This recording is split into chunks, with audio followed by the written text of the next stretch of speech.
What is the effect of classical music vs pop music on our mind, on our soul? अक्सर ये प्रश्न किया जाता है कि शास्त्रीय संगीत का या जो आजकल बहुत अधिक शोर है या एक डिफरेंट प्रकार का म्यूज़िक है या पॉप म्यूज़िक है, उसका हमारे मन पर, हमारे आत्मा पर क्या प्रभाव पड़ता है। एक बहुत गहरा प्रभाव है। एक बार प्रैक्टिकल किया गया कि एक नर्सरी के ऊपर, नर्सरी समझते हैं ना, जहाँ पेड़ पौधे, छोटे छोटे पेड़ पौधों को रखा जाता है, बीजों को रखा जाता है, जहाँ बिल्कुल अभी पौधे पनप रहे हैं उनको रखा जाता है। तो दो नर्सरी थी, दोनों नर्सरी पर प्रैक्टिकल किया गया। एक नर्सरी में श्री रविशंकर जी का जो वादक है उस यंत्र का प्रयोग किया गया, शास्त्रीय संगीत चलाया गया और 1 महीने तक ये प्रैक्टिकल किया गया।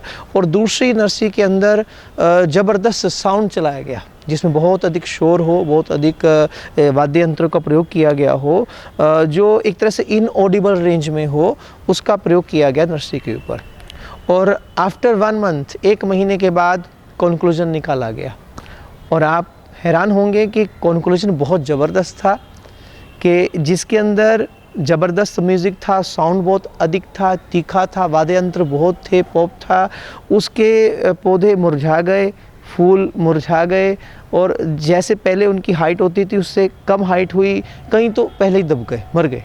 लेकिन जिसके अंदर शास्त्रीय संगीत चलाया गया उसका परिणाम क्या निकला कि वहाँ के पुष्प आगे से और अधिक प्रफुल्लित हुए, उनकी खूबसूरती और अधिक आई, उनकी ताजगी और अधिक थी, आगे से आकार बढ़ा हुआ था, उनके अंदर जीवन की खूबसूरती अधिक चमक कर बाहर प्रकाशित हो रही थी। वो बहुत एक गहन अंतर था। आप विचार कीजिए, पौधों पर इस चीज़ का असर हुआ। शास्त्रीय संगीत जहाँ पर चलाया गया, उस संगीत के प्रभाव से वहाँ के पौधों में एक नई स्फूर्ति आई, एक नई ताजगी आई, एक नए जीवन का संचार खुद अनुभव किया गया। और जहाँ पर एक इनऑडिबल रेंज के अंदर संगीत चला था, जिसको हम संगीत नहीं कह सकते हैं क्योंकि जो इनऑडिबल है वो संगीत नहीं हो सकता। संगीत का अर्थ यही है जो हमारे मन को सुकून दे, ऑडिबल हो, जिसके साथ साथ हमारे मन को शांति मिले, एक रिलैक्स महसूस हो। और जब पौधों पर ऐसा असर हो सकता है, विचार कीजिए हमारे मन पर कैसा असर होगा। आप खुद इन बातों को केवल सुनकर ही मत रहिएगा, आप जो मैं कहूँ उसको आप प्रैक्टिकली अनुभव करके देखिए। अपने घर के अंदर आप कुछ दिन, 1 हफ्ता प्रैक्टिकल कीजिए या 1 घंटा ही प्रैक्टिकल करके देखिए। आप इनऑडिबल रेंज में जो म्यूज़िक है उसे चलाइए, खूब शोर सुनिए, खूब वाद्य यंत्र चलाइए, ज़ोर ज़ोर से शोर हो उसको सुनिए। आप 1 घंटे बाद महसूस करेंगे आपका माइंड डिस्टर्ब हो जाएगा, सिर में दर्द होना शुरू हो जाएगा, एक अजीब प्रकार की आप बेचैनी अपने अंदर अनुभव करेंगे, एक घबराहट सी आपको महसूस होनी शुरू हो जाएगी। और फिर 1 घंटा आप शास्त्रीय संगीत सुनिए। या यूँ कहूँ जैसे हमारे पुराने सॉन्ग होते हैं ना, फिल्मी जो सॉन्ग थे, चाहे बहुत पुराने ओल्ड सॉन्ग जो थे, ओल्ड इज़ गोल्ड, आप उनको सुनिए। उनको सुनने से भी आपके मन को एक रिलैक्स महसूस होगा, आपके मन में एक ताजगी सी आएगी, कि शांति का, एक प्रसन्नता का अनुभव करेंगे।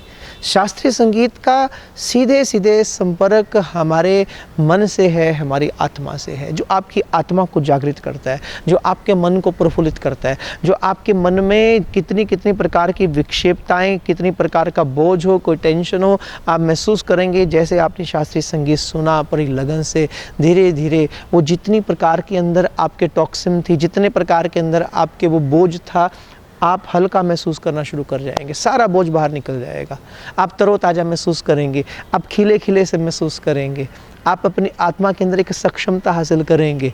जहाँ छोटी छोटी बात से आपको क्रोध आ जाता था, आप विचार करेंगे, आपके मन के अंदर इतनी गहन शांति आपको फील होगी, आपके अंदर कोई क्रोध की भावना नहीं होगी, खिले खिले से आप रहेंगे। जैसे पक्षी सारे आकाश उनको अपना लगता है, वो उड़ रहे हैं, आनंद ले रहे हैं, उसी प्रकार से आप अनुभव करेंगे एक अखंड शांति का, एक अखंड प्रसन्नता का, एक लास्टिंग हैप्पीनेस का, एक अद्भुतता का आप शास्त्रीय संगीत से अनुभव करेंगे। इसलिए मैं अपनी ओर से अगर एक विशेष राय दूं, हर रोज़ प्रभात होते ही, भले आपका विश्राम का वक्त है, जैसा भी है वैसे उठिए जहाँ तक हो सके, और उस वक्त में अपने घर में आप शास्त्रीय संगीत चलाइए। पंडित जसराज जी के जो भजन है वो चलाइए, भीमसेन जोशी जी के भजन चलाइए, आप कोशिश चक्रवर्ती जी के भजन को आप सुनिए, जितने भी हमारे शास्त्रीय हमारी गुरबाणी आप सुनिए सुबह उठने के बाद, जो राग से संबंधित है, आप एक शांति का अनुभव करेंगे। एक मीठी मीठी प्रसन्नता का आप अनुभव करेंगे। एक देखो, जैसे आप देखोगे ना बाहर पूरी प्रकृति, सुबह सुबह आप उठकर देखिए पक्षी चहचहा रहे हैं, एक मधुर संगीत की तान छेड़ रहे हैं। इन वृक्षों से एक मीठी मीठी तान छिनक कर बाहर आती है। ये चलती हुई जो हवा होती है, जो बयारू होती है, वो एक अद्भुत शास्त्रीय संगीत से भरी हुई है, एक मधुर तान से भरी हुई है। थोड़ा इसे अनुभव कीजिए।